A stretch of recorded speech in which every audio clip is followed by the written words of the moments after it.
welcome to Moving Forward with Gayle Suzanne. Today is my first show and I'm so excited to be here. My show is going to be about helping you take the steps you need to reach that goal that you want. We're going to be talking a lot over the next coming months about different practical, realistic issues that people go through, and they may get stuck or maybe in a situation where they just don't know how to move forward. So hopefully I'll be able to give you some tips and have guests that come on that are experts in the field, something that you may relate to. I am a life coach, I'm a public speaker and a best-selling author, and I am so pleased to be here with you. Today we're going to talk about goals and reaching our goals and actually achieving them once and for all.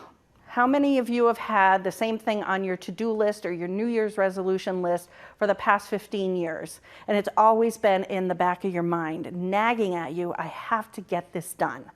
Whether it be quitting smoking, losing weight, learning how to cook, because I don't cook, so, but that's not on my to-do list. Getting that degree, getting a new job, getting a promotion, whatever it is, saving money for that trip that you've always wanted to go on. It's always in the back of your mind, but you never seem to actually achieve it. So today we're going to be talking about achieving your goals and steps that you can take to actually make it happen, and things that get in our way and how to break through that. So what are the things that happen that make us not reach our goals?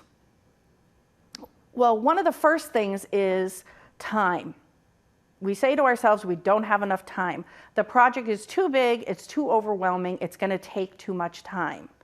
So that's one of the excuses we may give ourselves, that I've given myself so many times. Like, oh, I can't possibly finish that degree because it's going to take so much time. But the year goes by regardless. And if you take little steps toward getting that goal, in 6 months' time, in 4 months' time, even in a month's time, you're that much more ahead if you start with little steps. Another thing that sometimes trips us up is that the goal is too overwhelming. It's too daunting. It's too big. When I started writing my book, it was about 3 years ago, I thought about it, and I'm like, oh my God, how am I going to do this? I work a full-time job. I have 3 teenage children. I have an active social life, a new marriage, but I knew I wanted to write a book. And the thought of putting the whole thing together, a 200-300-page book, was daunting to me. But I always wanted to do it. It was in the back of my mind. I eventually ended up doing it, and we're going to go over a lot of tips and tools that'll help with different goals that you have in order to achieve them if they seem really daunting. Another thing is fear of failure. Been there, done that. I've had on my to-do list since 1985, and I saw a journal that I wrote in 1985 that I wanted to lose weight. And every single year, lose weight was at the top of my New Year's resolution list. And I would go up and down and up and down and up and down over the years. And when I think about it, putting on my goal in 2017, I think in the back of my mind, I've been there, I've done that, I've done it, I've failed. I've done it, I've failed. And that kind of keeps me from wanting to do it again. Because, well, if I did it before and it didn't work out long term, then why would I do it again? So these are the things, some of the things that stop us from moving forward with our goals. Sometimes it's all in our head. Sometimes we can have all the best intentions of the world, but then our head gets involved and then we can talk ourselves out of it. So luckily, there are some answers to the questions in our head. First of all, one way to look at a goal is to break it up into tiny little chunks. So I want to lose weight, and my goal is I'm going to do 20,000 steps a day. I'm going to get a little Fitbit, and I'm going to do 20,000 steps a day. Whereas yesterday, I probably did 175 steps. So I set the goal in my head, now I'm going to start doing 20,000 steps. Well, what's going to happen? obviously I'm setting myself up to fail because I'm going from really 0 to 100 in one day. So when I get to 1,000 steps or even 500 steps that first day, I'm going to be exhausted and I'm not going to be able to hit my 20,000 steps. So for me, breaking down goals into small little pieces makes the goal more achievable. If you want to go on this dream vacation that you have, why not start saving $5 a week or putting your change in a coin jar and just saving? Make a commitment to save every single day or put the coins in there or whatever it is, $20 a month, whatever you can afford. But over time, it may take a year or 2 years, but over time you may have just enough money in your coin jar to go on that vacation. So it's small little steps. If you think, oh, the vacation's gonna cost me $3,000 and I can't do that. Well, if you think, well, maybe I can do $20 a month, then over a 6-month period, you're gonna have that much more money and it just makes it a little bit easier. Some other things about quitting smoking, if you take it as 1 minute at a time, 1 day at a time, say, oh, no, I'm not gonna have a cigarette until after dinner rather than before dinner. Or I'm gonna hold off and not have one until tomorrow morning. And I'm not gonna have one on my drive to work. Just little tiny little bits at a time. I think that helps so much. So with me, with any kind of goal that I have had, taking the book, for example, I wrote 20 minutes a day, 20 minutes a day, and I think I can find the time to do 20 minutes a day. So the excuse of it's too big of a project, it's gonna take too much time, can be resolved by doing things in 5, 10, 15, 20 minutes, something small, or in smaller steps. So if I want to start walking my 20,000 steps, maybe I'll start with the first week. By the end of the week, I'm going to have 500 steps a day. And then the next week, I'm going to have 700 steps a day until I build up to the 20,000 that I really, 20,000, wow, that's a lot. But until I get to the 20,000 a day. Another thing that holds us back is that we want the quick fix. We want instant everything. And now, you don't want to cook dinner in the oven because it'll take 4 hours, so you put it in the microwave. Or anything has to be fast, fast, fast. And just realize that anything that is worth it will take time. It'll take time to develop. It'll take time for you to learn new things, for you to research, to find out what works for you. So just give yourself a break and not have to have it done in a month or whatever it is that you're trying to accomplish. Just say, okay, this is what I want for a goal. It's gonna take time and I'm okay with that. I realize that the time is needed for it to be good, for it to be quality, whatever it is that you're doing. Another thing that happens with our goals is sometimes we wanna do too many things at once. And it trips us up. So let's say you want to paint your inside of your house, like your bathroom or your bedroom. That's one of your goals. And you want to clean out all the clutter in your closets.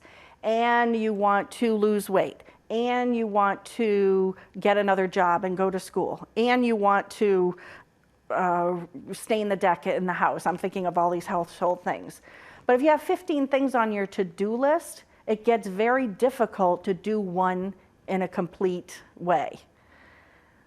So it might be best to just say, okay, what are my top 3 or even my top 1 goal? And do that to completion or do that as far as you can possibly do it. And then move on to the next one. Because I know when I'm doing 15 things at once, it feels like nothing is getting done and I get frustrated. I get really frustrated because I'm doing a little bit here, a little bit there, a little bit here, a little bit there, and it doesn't feel like I'm accomplishing anything. But if I had 2 or 3 goals and do a big chunk of each one, and I can see the progress, that motivates me to continue and do it a little bit more. Okay, so one of the things that really, really sticks with me, and I was trying to decide when I was thinking about my 2017 weight loss goal, I was thinking to myself, what do I tell myself when I don't want to go to the gym, or when I don't want to exercise, or when I want to eat that candy bar instead of eating a piece of celery or whatever it is. What do I tell myself? When it comes to going somewhere, and let's say I'm on the couch and I commit that I'm going to exercise 3 times a week at the gym. One of my biggest justifications that I use that gets me into trouble all the time is I don't feel like it. I don't feel like it. I'm tired. I don't feel like it. I had a rough day. I just don't feel like it. Those words justify everything for me, because when I say I don't feel like it, that gives me permission to say, well, then don't go. And then I feel like it's okay that I don't go because I told myself I don't feel like it. Well, I don't know many people that really feel like going to the gym and sweating and just having every muscle in their body hurt. I don't know many people that like that. The after effects, yes. So I decided this year that I am going to eliminate I don't feel like it from my vocabulary. Those words don't exist, and they are not going to be an excuse for me not to actually go to the gym. So I started at the end of December, or the mid-December, I started going to the gym. And I made the commitment that I'm going to do it 3 times a week, and I'm just going to do it. And there's a bunch of different classes, Zumba and kickboxing and yoga, step class. And I have said to myself, I don't feel like it. On these cold days, these freezing days, and I'm lying on the couch when it's raining out or it's snowing out, and I'm like, oh, I don't feel like going. But I'm like, that can't be my excuse anymore. And I actually have got up and gone when I don't feel like it, when I was tired, when I was crabby, when I was hungry, I just went. And what's interesting is that was the thing that I did in my mind all those years. That I don't feel like it gave me the excuse to say, it's okay, don't do it. And that would be for anything. You know, if I had a function to go to and I, was kind of out of it and I was tired, oh, I'm just not going to go, or I'm not going to do it. So for me in 2017, I'm not going to allow myself to say that anymore. If I'm legitimately sick, yeah, I'm not going to go. But I have to really work my mind and shift my mindset and say, this is an important thing for me to do. A lot of people say that the end result of what you're trying to accomplish has to be something you really, really want in order for people to take action. So I had heard for so many years that, oh, if you don't lose weight, then you're going to have high blood pressure and high cholesterol, and you're going to die. And to me, that wasn't personal enough for me to want to lose weight and to get into shape. So then I thought, well, maybe I'll take it more personally. Like, what is it that's going to happen to me?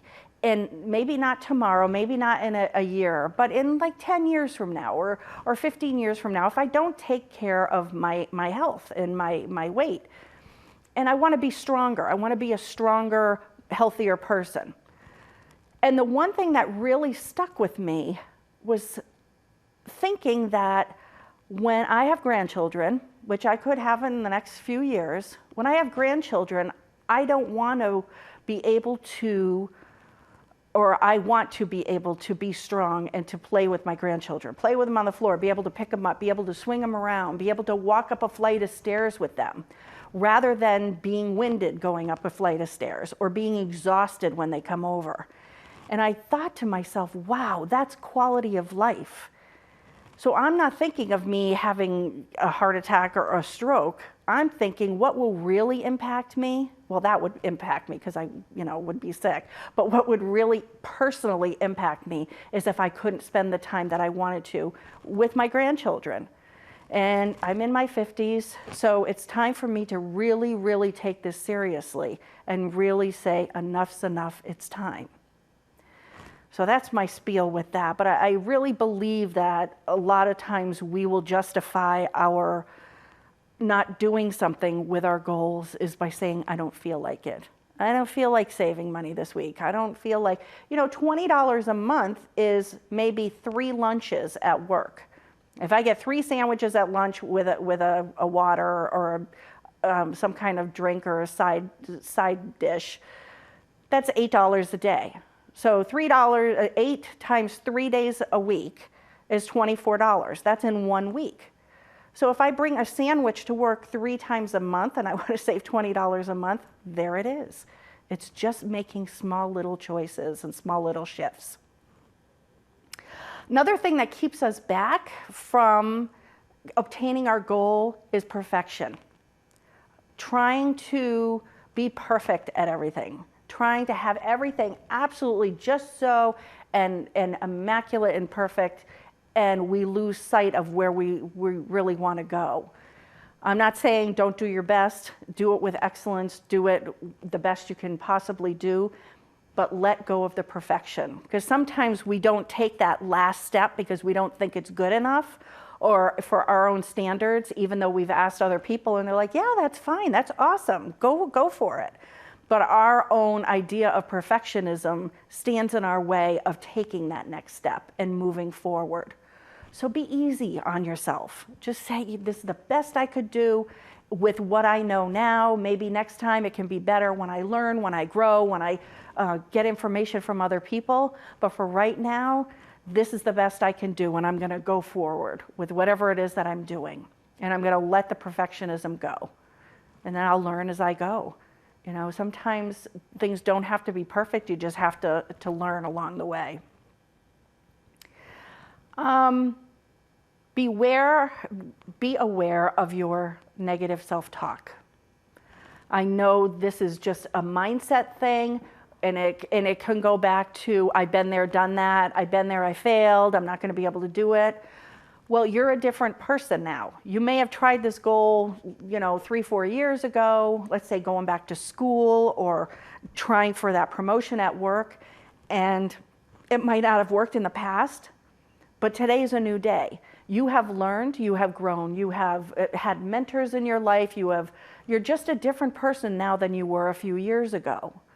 So that negative self-talk, like I tried it before and I'm not going to be able to do it because I failed before, just think of today as a new day, that you're a new person, new experiences that you've had. And I really believe sometimes when we try something, it may be too soon, and that we need a little bit more education, knowledge, life experience, whatever it is. And then today we may be able to start in a different direction, and it may work for you. So the negative self-talk, it's, I can't do it, I don't think I'm gonna do well, all that stuff, just put it out of your mind and just take a baby step at a time and see how things work. I do believe when we move forward and we take small steps, that the circumstances will dictate whether or not you stop and go into another direction or whether you continue on the same path. I really, really believe that. So you gotta take a little step out, go out of your comfort zone a little bit, and if you do, you find, wow, this really seems like it's working. I'm gonna take another step. Wow, this is working. I'm gonna take another step. If something's not right, if it doesn't feel right in your gut or in your heart, you might wanna look at it again and say, okay, so this is where I'm at now. That didn't really work that well. I'm going to try this. I had heard one wonderful thing. If plan A, a saying, if plan A and B don't work, don't worry about it. There's a whole rest of the alphabet there for you to, plan C, plan D, plan E. There's a whole bunch of letters in the alphabet. So just keep plugging along. And then just, we think that life is going to go like this, and it doesn't. It's like this. It's all over the place. So just stick with it, because this goal is something that's important to you. I'm sure it is. Whatever it is that you want in your life, just believe you can do it. And just tell yourself, I'm going to try it. I'm going to give it my best shot. I'm going to take a step forward, and I'm not going to be negative with myself. I'm just going to try to do it and see where it takes you. Another thing that gets us stuck sometimes is our thought about, I'm not going to be able to do it, and I'm overwhelmed, it's too much. So let's say you're in your goal, and well, you're on your way and you're making some progress. The biggest thing I would do from the very beginning is keep a little journal of all your wins. Just a little piece of paper. Anytime something happens, hey, I didn't have a cigarette at my lunch break. Hey, I saved some money this week. Hey, I researched that class to see if I can, get into whatever it is that I like. I researched it, I'm available that night. Any small win that you get, write it down.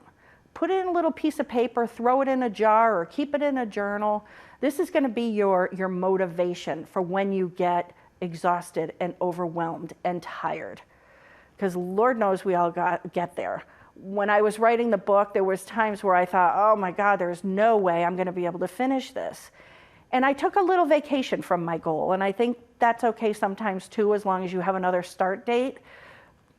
And as I looked back and saw all the little wins that I had with writing my book, it gave me the energy and the adrenaline to move forward, to say, okay, if I got this much done, I'm gonna take a little vacation from my goal, but then I'm gonna go right back and do it and get it done.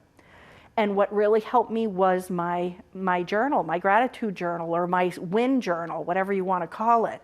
It's very important to give yourself a little boost. If no one's around to say, wow, that's a great job, you at least have your own words and your own experiences that have gotten you to the next place. Also, when you're feeling overwhelmed, it's really important to take care of yourself. Take a nice long bath, go for a good walk, get some adrenaline in your system, get some fresh air, listen to nice music that you like. Anything that you like, that comforts you, that calms you, that just kind of makes you chill and gets your feet planted on the ground again and gets you centered, do it.